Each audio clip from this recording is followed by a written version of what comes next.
Monsieur le premier conseiller chef de la fédération. Bonjour tout le monde, mesdames, messieurs. Je voudrais donc commencer par vous remercier. Vous, monsieur Aniceto Rodriguez Ruiz, je ne sais pas si je prononce bien votre nom, de m'avoir invité à cet atelier sur une idée de notre ami Younes Karoum, ici présent. Je suis honoré d'être là parmi vous et vous remercie également de la confiance. L'exercice qui m'a été demandé est d'engager en une trentaine de minutes une réflexion qui reprendrait des éléments importants du contexte actuel haïtien dans une perspective historique également, de tenter de dégager les tendances fortes et les défis et d'imaginer des scénarios susceptibles d'éclairer des champs possibles d'intervention et de coopération pour les prochaines années. Cependant, je ne m'étendrai pas sur la conjoncture. Cette situation déplorable et mortifère, faite d'insécurité, de kidnapping, de violences de toutes sortes, qui handicapent, désordent, ruinent et interdisent par moments d'agir, voire même de penser. Et ceci dans une totale impunité. À cela est venue s'ajouter une pandémie qui, fort heureusement, ne semble pas nous affecter ici autant qu'ailleurs. Or, se laisser aller, cette incurie généralisée, crée justement les conditions pour nous fixer quelque part dans l'immobilisme ou alors dans une agitation sans effet. Mais le pays ne peut être réduit à ces sommes nulles, même s'il est indéniable que tous les secteurs en sont affectés négativement. Rien qu'à lire les multiples indicateurs consignés et mis à jour périodiquement par les bailleurs et les principaux bailleurs de fonds internationaux pour se rendre compte de ce point de vue-là, de l'état de dysfonctionnement dans lequel se trouvent beaucoup d'institutions du pays et du recul même observé au cours des ans de bien de domaines. Pas besoin de s'y attarder ici non plus. Pour prendre un peu de hauteur face à ces contingences, je propose, étant professeur d'histoire à l'université Quisqueya, je propose un détour historique qui peut nous permettre de mieux saisir certaines composantes de notre histoire nationale qui éclairent sans doute toujours la situation actuelle. L'histoire ne se répète pas, mais il y a des invariants qui nous poursuivent et constituent aujourd'hui encore des obstacles difficiles à surmonter. L'État ici s'est constitué dans une forme d'entre-soi forcé d'une élite issue de la période coloniale et de la guerre d'indépendance. Notre premier chef d'État, l'empereur, fut lui-même un esclave émancipé. C'est dire la difficulté devant laquelle s'est trouvé confronté ce nouvel État en ce début du XIXe siècle, encore largement soumis aux injonctions et aux pratiques des grandes puissances, toujours esclavagistes et colonialistes. Mais en même temps, à l'écoute des idées de justice, de droit, de liberté et d'égalité. Ceux qui s'en sont réjouis lors avaient bien compris le sens et la portée de ce nouvel État, créé par des nègres et qui représentait un inédit, un impensé absolu dans l'histoire du monde. Dès lors, son existence même était remise en question. Elle l'a été et à certains égards l'est encore aujourd'hui. Les nouveaux tenants du pouvoir vont se trouver dans un dilemme extrêmement difficile, posé par la sortie d'un régime colonial qui les avait confinés dans ce qu'Orlando Patterson a appelé la mort sociale, où seules les caractéristiques biologiques nécessaires à la reproduction de biens pouvaient subsister, et la construction d'un nouvel ordre politique et social qui puisse remplacer le pouvoir plantationnel. Les récentes études de nos historiens, sociologues, de Lyd Joseph, Jean Casimir, Jean-Alex Grenier, pour ne citer que, nous offrent une lecture tout à fait originale qui remet en question des vieux clichés qui ont prévalu et en quelque sorte prévalent encore dans l'analyse de la situation sociopolitique d'Haïti. Ainsi, l'interprétation qui a longtemps tenu relativement au sort fait aux anciens captifs venus d'Afrique, nés dans la colonie, qui se sont engagés dans la guerre d'indépendance, s'est construite sur une vision dichotomique de la réalité haïtienne.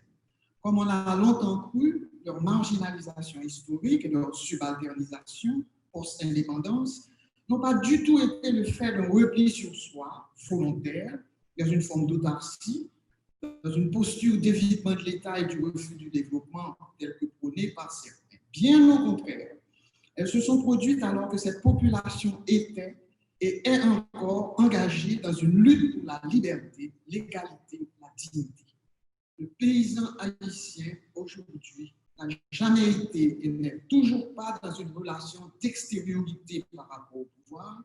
Il attendait de ce nouveau pouvoir et attend encore aujourd'hui des formes de protection et d'engagement qui confirment son statut de citoyen. Alors que les dirigeants de l'époque tenus par ce que David Joseph a appelé une idée avantageuse d'Haïti concevaient une citoyenneté contractuelle issue des Lumières, la paysannerie, elle, qui constituait l'ensemble de la population de ces cantons, exigeait de l'État que son nouveau statut de citoyen ou citoyenne soit basé sur la protection de leur corps. Ce corps né dans une souffrance dont la reproduction sociale et légale était interdite, et éventuellement de leur terre, ce qui a été né par l'ordre ancien. Ces deux formes de citoyenneté ont coexisté dans le temps comme allant de soi. Elles ont été jusqu'à produire des actes de naissance différenciant clairement le statut de l'urbain du rural, encore utilisé il n'y a pas très longtemps.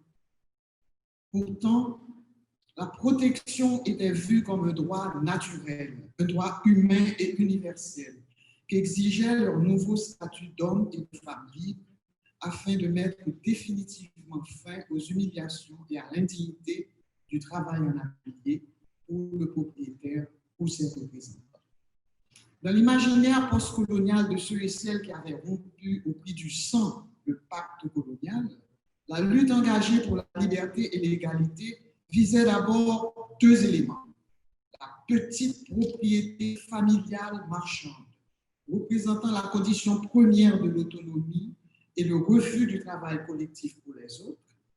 Dorénavant, il fallait pouvoir travailler pour soi-même, et la propriété de la terre, qui n'était pas une simple question d'économie, mais par-dessus tout une question de dignité, d'honneur, de respect et de pouvoir. Or, les autorités haïtiennes vont définitivement décider en faveur de la production dans le cadre de la grande exploitation. Pourtant, il n'y en avait ni les moyens, ni les connaissances nécessaires, ni les capitaux, ni les crédits sur le marché atlantique pour faire marcher les grandes propriétés laissées par les pauvres. Devant le refus des subalternes de se plier une nouvelle fois à la vie de la plantation, le pouvoir va exercer ses prérogatives coercitives.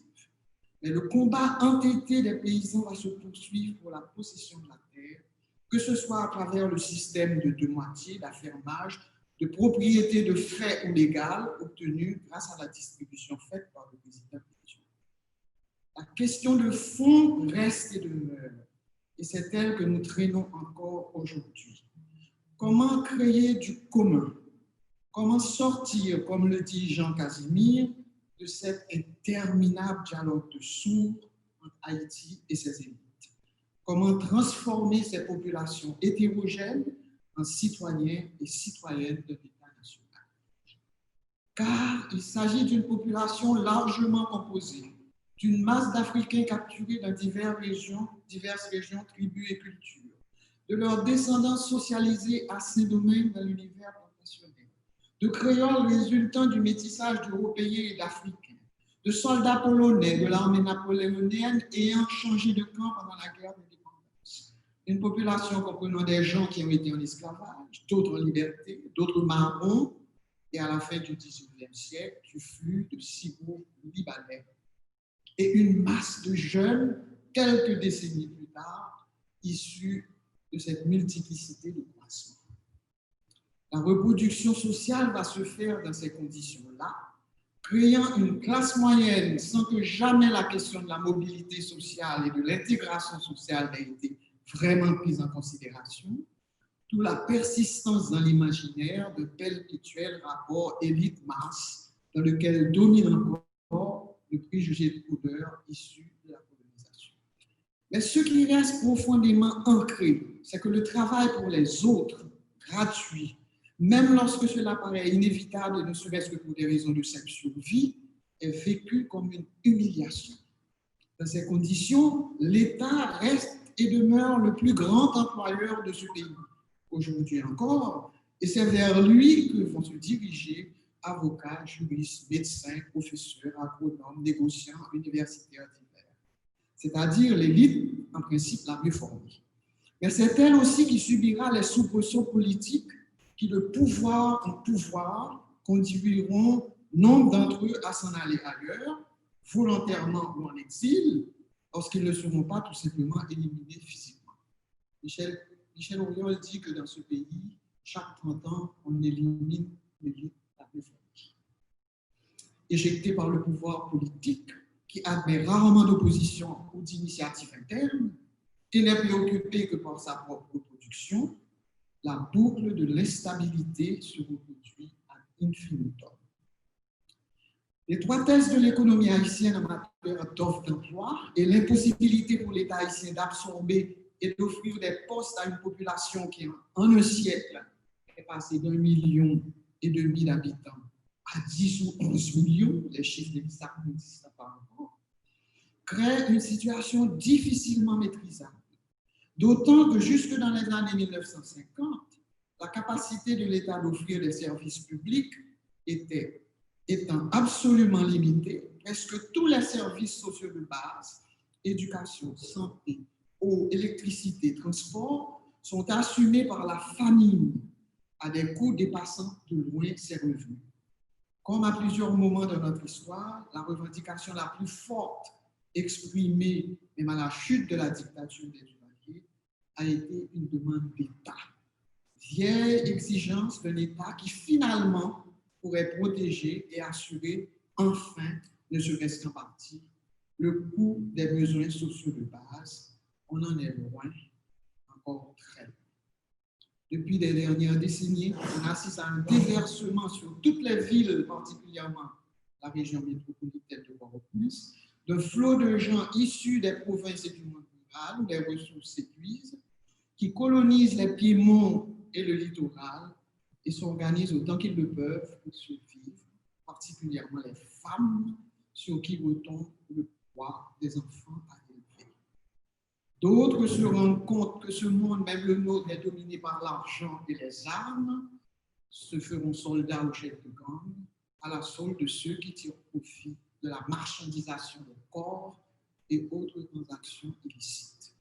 Les autorités actuelles sont muettes, inactives, lorsqu'elles ne sont pas complices. Alors, qu'en est-il aujourd'hui pour ceux et celles qui, pour des raisons diverses, ont pu échapper à cette drame et décider de rester au pays? Et d'abord, peut-être, qu'en est-il de cet État qu'on avait voulu providence, de droit, stratège, et que sais-je encore? Quel rôle ont joué et jouent encore ce qu'on appelle aujourd'hui la communauté internationale? Quel est le rôle de l'aide accordée au pays depuis la fin de la Seconde Guerre mondiale? Comment se distribue-t-elle vis-à-vis de l'État, de la société civile? Quels sont les résultats obtenus? Je ne vais certainement pas en faire l'histoire. Mais pour ce qui a trait à l'État, je me contenterai de rappeler tout juste quelques engagements pris par les bailleurs et les États qui ont ratifié la déclaration de Paris sur l'efficacité de l'aide au développement et le programme d'action TACRA 2005.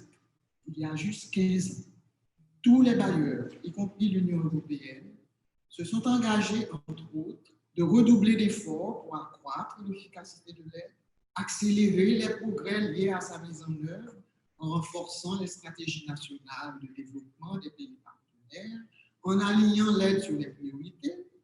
Monsieur le chef de la coopération vient de parler d'alignement, en simplifiant les politiques et les procédures. Vous ne rappelez que ça. Il s'agissait également de lever les obstacles qui subsistent, particulièrement les défaillances institutionnelles, les doubles emplois, la corruption, l'absence de transparence, qui hypothèquent l'adhésion de la population, représentent un obstacle à la mobilisation et à l'affectation efficace des ressources et détournent des activités essentielles susceptibles de faire reculer la pauvreté et instaurer un développement économique durable.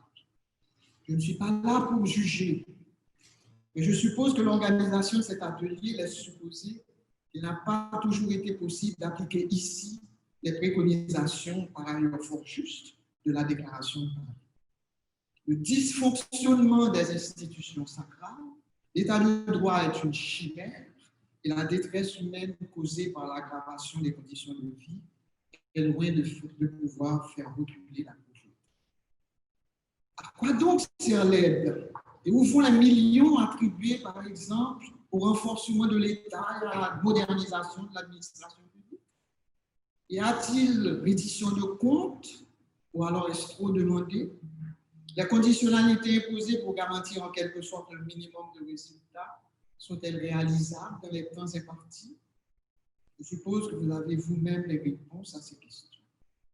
Pour avoir été première ministre, j'ai vécu ces situations de l'intérieur, tout en sachant qu'il y a des arrangements possibles en faveur d'une meilleure gestion de l'aide au bénéfice de ceux et celles qui en ont le plus besoin. Sous mon gouvernement, nous avons pu créer un cadre de coopération stratégique internationale qui visait à établir un niveau de coordination susceptible d'assurer une meilleure efficacité de l'aide externe. Il avait été accepté et signé à l'époque par tous les bailleurs multilatéraux et les principaux bilatéraux qui sont ici aussi.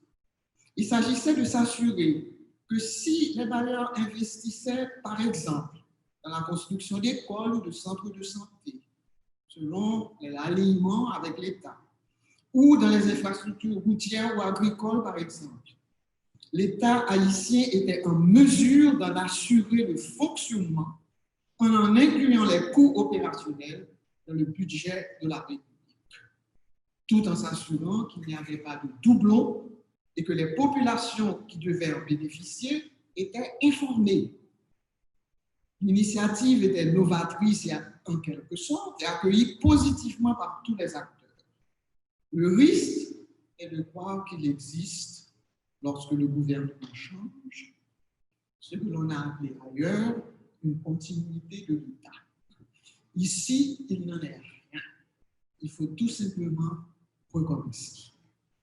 Cela signifie aussi qu'en plus de la reddition de comptes financières, qui demeure essentielle, indispensable, l'aspect social de l'aide reste également une composante importante.